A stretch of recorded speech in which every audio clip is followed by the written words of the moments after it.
미국의 45대 대통령이 된 트럼프는 모든 미국인의 대통령이 되겠다. 그리고 미국 이익을 우선하지만 모든 나라에 공정할 것이라고 말했습니다. 하지만 트럼프는 후보 시절 멕시코 이민자, 히스패닉 등을 향한 인종차별적 발언과 동맹 관계에 악영향을 줄 만한 언행을 일삼으면서 반감을 사기도 했는데요.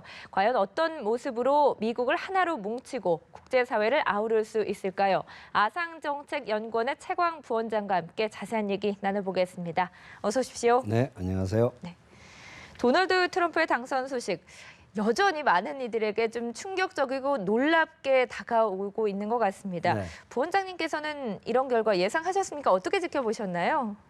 아마 도널드 트럼프 당선 가능성이 있다고 얘기한 몇 안 되는 사람 가운데 한 사람일 겁니다. 그러신가요? 그래서 네. 제가 이제 미국 출장을 좀 자주 가는 편이었는데 우리가 수치로 얘기할 수 없는 그런 그 백인들의 감정, 박탈감이 굉장히 컸다라는 걸 볼 적에, 그리고 그런 박탈감을 도널드 트럼프 후보가 잘 이용하고 있었다라는 것을 볼 적에 상당히 당선 가능성 있다라고 예측이 됐죠. 그러나 우리가 일반적인 수치, 예를 들어서 지지율이라든가 각 주별 지지율을 봤을 적에 뭐 힐러리 클린턴이 될 것이다라는 것이 아마 보통 사람들이 생각할 수 있는 것이었다. 그러나 항상 선거에는 이변이 있는 것이었기 때문에 역시 그 이변에 그 밑에 깔려 있는 백인 중산층의 박탈감이 굉장히 큰 작용을 했다라고 보여집니다. 네, 그러니까 뭐 수치상으로는 힐러리 클린턴이 근소하게 우위를 점하는 것으로 나타났지만 바닥 민심을 훑어보면 트럼프의 당선이 그렇게 놀라운 것도 아니다라는 말씀이시군요. 그렇죠. 제가 만나봤던 뭐 미국의 선거 전문가들도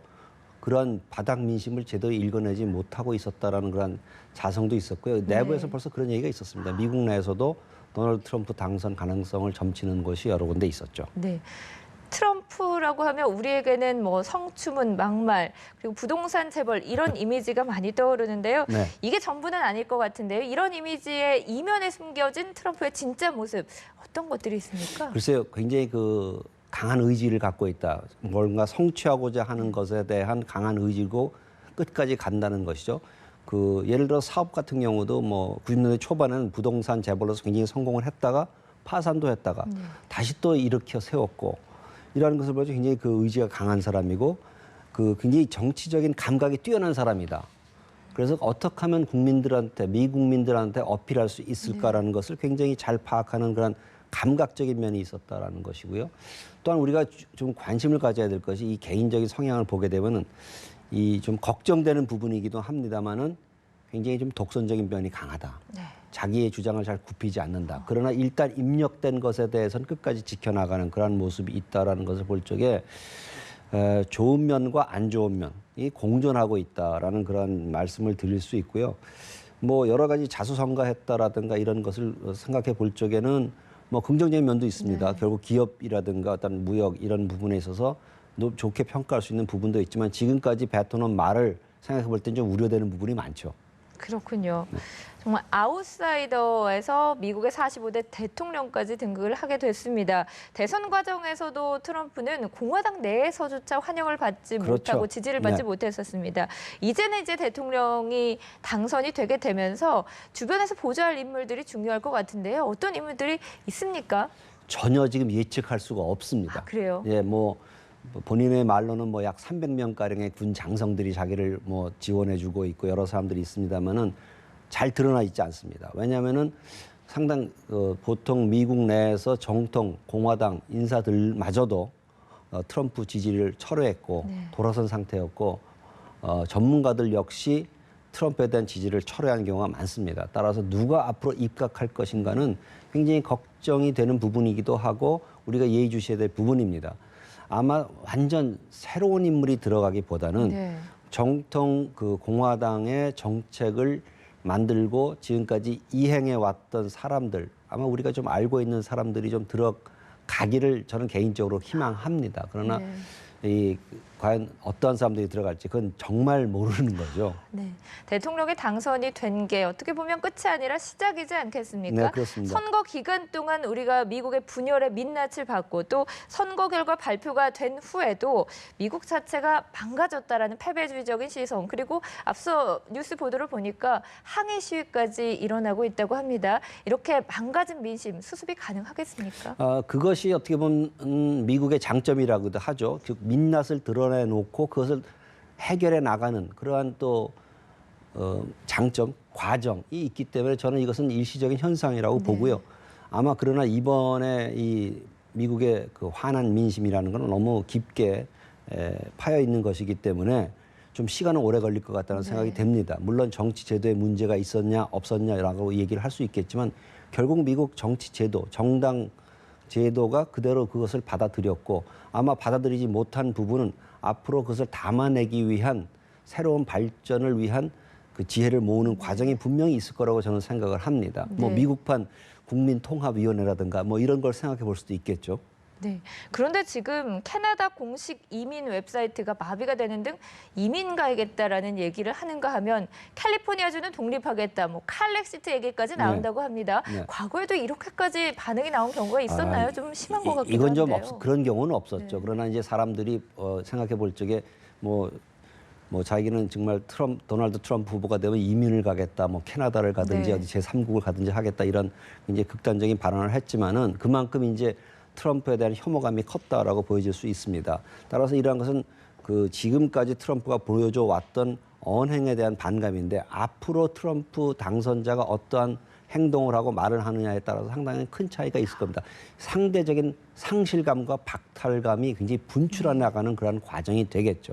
네, 미국뿐만 아니라 뭐 도널드 트럼프가 미국 대통령이 되면서 세계에 어떤 영향을 미칠지도 관심이 커지고 있는데요. 우리나라 얘기도 좀 해보겠습니다. 트럼프가 보호무역을 강조했고요. 또 FTA는 실패다라면서 재협상도 강조를 했습니다. 아무래도 우리 경제에 상당한 타격을 줄 것 같은데 유일호 부총리 겸 기획재정부 장관은 오히려 새로운 기회가 될 수 있다 이런 언급했거든요. 동의하십니까? 기회가 되면 좋겠죠. 그런데 제가 볼 적에 아마 도널드 트럼프 당선자는 본인이 얘기했던 여러 가지 가운데 이 통상 문제를 가장 집중적으로 다룰 것으로 생각합니다. 결국 일자리를 만들고 미국 경제를 다시 세우기 위해서는 자신이 주장해왔던 불공정 무역 이것을 시정해야겠다라는 그런 강력한 의지를 가지고 있을 것이고 상대적으로 한국은 약한 상대, 다루기 쉬운 상대라고 볼 겁니다. 중국 같은 경우는 사실은 상호 의존성이 너무 높기 때문에 중국을 공격하기는 쉽지 않을 거라고 생각을 하고요. 한미 자유무역 협정은 사실은 미국이 원한다면 재협상이 언제든지 가능한 그런 규정으로 돼 있습니다. 그래서 상당히 취약합니다. 물론 그런 과정에서 우리가 어떻게 이것을 방지하고 이 현재 한미의 자유무역 협정을 계속 유지할 것인가. 아마 그것의 가장 큰 관건이 되는 것은 우리가 그동안 이행을 좀 유보해왔던 부분, 비관세 장벽의 철폐라든가 그 데이터의 해외 프로세싱이라든가 그러한 문제 등에 대해서 한국이 어떤 입장을 취하느냐에 따라서 재협상의 가능성이 상당히 좌우될 것으로 보여집니다. 또 한 가지 미국에서 우리나라에 대해서 얘기했던 것 중에 하나가 환율 조작의 문제를 많이 얘기합니다. 인위적으로 수출을 늘리기 위해서 환율을 조작하고 있다. 뭐 이것은 단지 우리나라에만 적용되는 건 아닌데 그럼에도 아까 말씀드렸듯이 한국을 좀 대하기 쉬운 덩치가 작은 상대이기 때문에 그럴 수도 있다라는 점이 됩니다. 그러나 다른 한 면에서 보게 되면은 이로 인해서 한국 내에서 반미 감정이 일어나지 않을까라는 걱정도 하게 될 겁니다.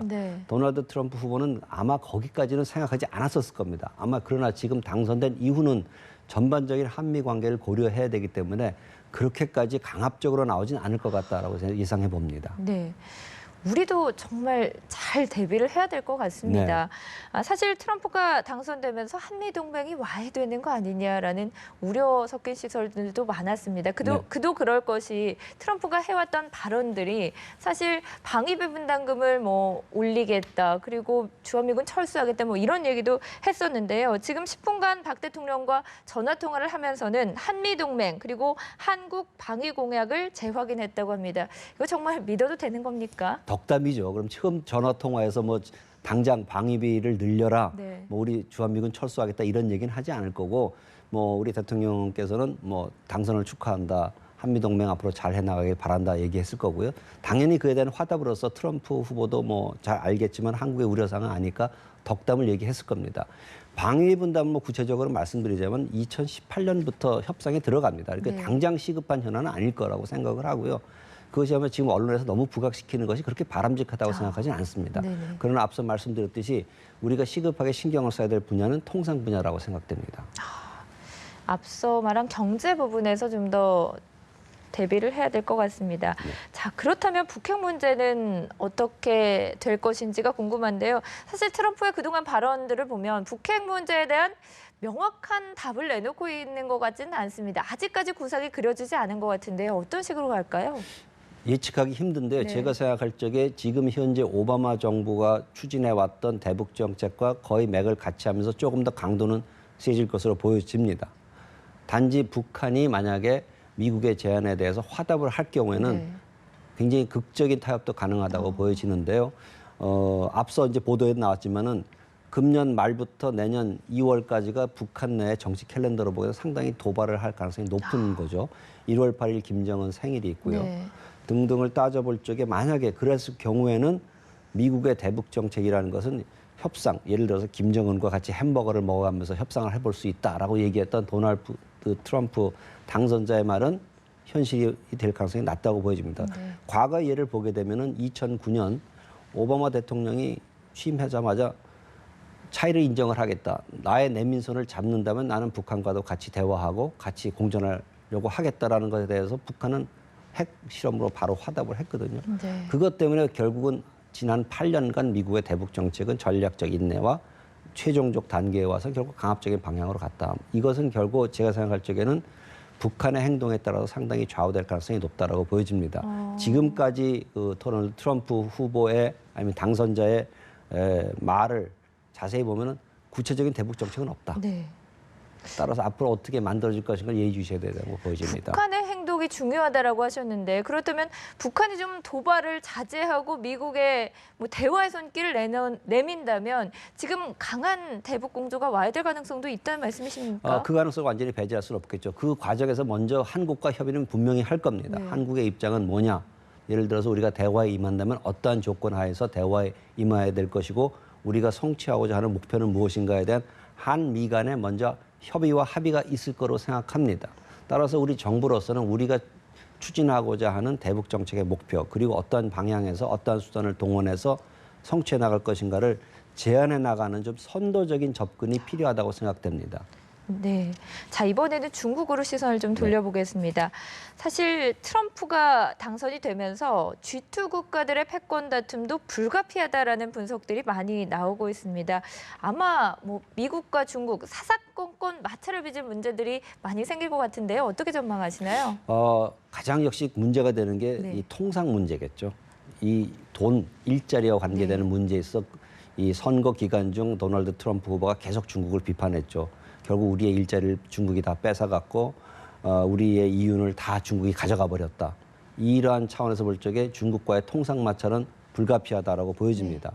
그럼 안보 차원에서 예를 들어서 현재 지금 아직도 진행형인 남중국해를 둘러싼 네. 미국과 중국의 갈등이 어떤 실제 물리적인 마찰로 갈 거냐.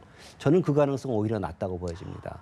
통상 쪽에 더 무게가 지어지면서 미중 간의 갈등의 횟수는 많아지는데 강도는 좀 낮아질 가능성이 있다라고 보여집니다. 결국 상호 의존성 때문에 그 완전히 파국으로 가는 거는 서로 피할 것 같다라는 생각은 듭니다. 제가 생각할 때 한 2년 정도는 그러한 식으로 갈 거다. 왜냐하면 결국 미국의 다음 중간 선거가 2018년에 있기 때문에 중간 선거까지 해서 또 공화당이 중간 선거에서 승리를 확보하기 위해서는 좀 더 중국에 대해서 강경한 입장을 갈 것인데 안보보다는 통상 쪽에 더 무게가 들 것이다 생각됩니다. 네.